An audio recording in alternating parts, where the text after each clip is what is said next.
As a lifelong supporter of Israel, it has become clear to me the Netanyahu coalition no longer fits the needs of Israel after October 7th.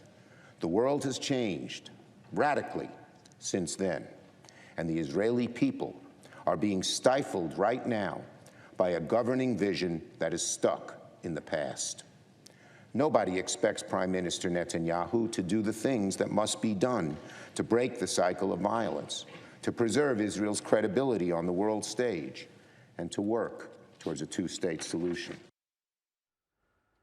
Khalil Jahshan is the Executive Director of Arab Center, Washington, D.C., and he joins us live now from the U.S. Capitol. Thank you so much for being with us on the program. Now, we are hearing increasing calls in Israel for Netanyahu to step down, and now we're seeing that same sentiment reflect in the United States. Will this pressure lead to snap elections in Israel?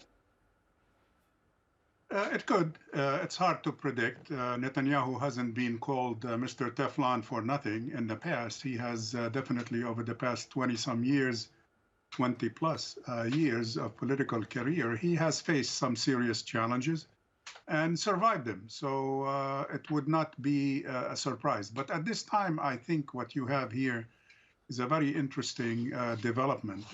Israel is divided right in the middle. At least half of Israel do not want to see him remain in power. Now, they may agree or disagree with his policy. I think he certainly enjoys some support for his war policy from both right and left, from his coalition and a little bit beyond. But he doesn't necessarily enjoy an overwhelming majority. He claims to do so. In his argument with President Biden, he claimed that 82% of Americans support him, and more than 70% of Israelis support him. But that's not borne by the fact. It's not borne by public opinion polls. So his popularity is retreating as he continues to fail in achieving his policy. Unlike the video you showed of him talking to the troops, I mean, he claimed everything, including victory, and yet he's not even close to that. So putting aside electoral propaganda, I think he is facing some serious difficulty, as he did before this war started. Israeli society, as I said, is divided about his future, and he's facing some legal problems that he managed to defer because of this war. Sooner or later, he has to face reality. Right, and we do know that Benny Gantz was in the United States just recently meeting with diplomats there, which was an unauthorized visit by Netanyahu. Mm-hmm. What do you make of that particular visit now in light of the statement that we've heard from Chuck Schumer? Well, Netanyahu was petrified about this visit. He tried to prevent it legally and politically, and he couldn't, of course. He was afraid that somehow the U.S. will either conspire with Gantz, who is his, war cabinet partner, but they do not agree on governance in Israel, and he is considered a competitor. He is leading in public opinion polls at this time, so he is expected to be probably the next prime minister of Israel should they move the elections forward and have him sooner.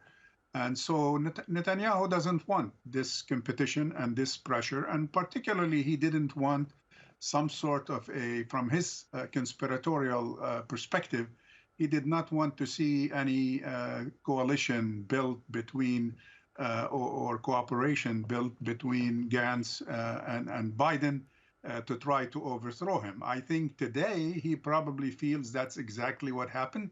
Mm-hmm. Because he has heard over the past few days serious criticism from Biden, right, serious criticism from Vice President Harris, and now serious criticism from the highest-ranking American Jew, who is known for many, many years of support for Israel, calling essentially for his replacement. So let me ask you this. Would a change in the Israeli leadership change their overall goal in Gaza, which some experts say are to ethnically cleanse Palestinians from their land and rebuild illegal settlements in Gaza, which has been a red line for the United States?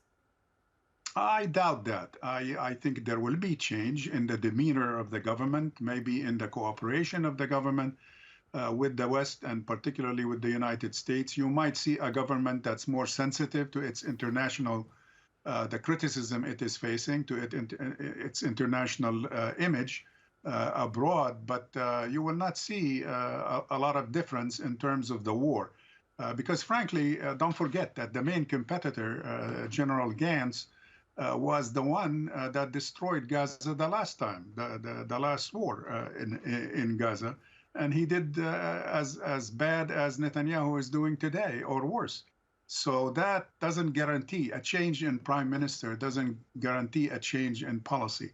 With all due respect to the West, particularly the United States, trying to distinguish, as our vice president here in Washington tried to do this week, saying there is a difference between the Israeli people and the Israeli government.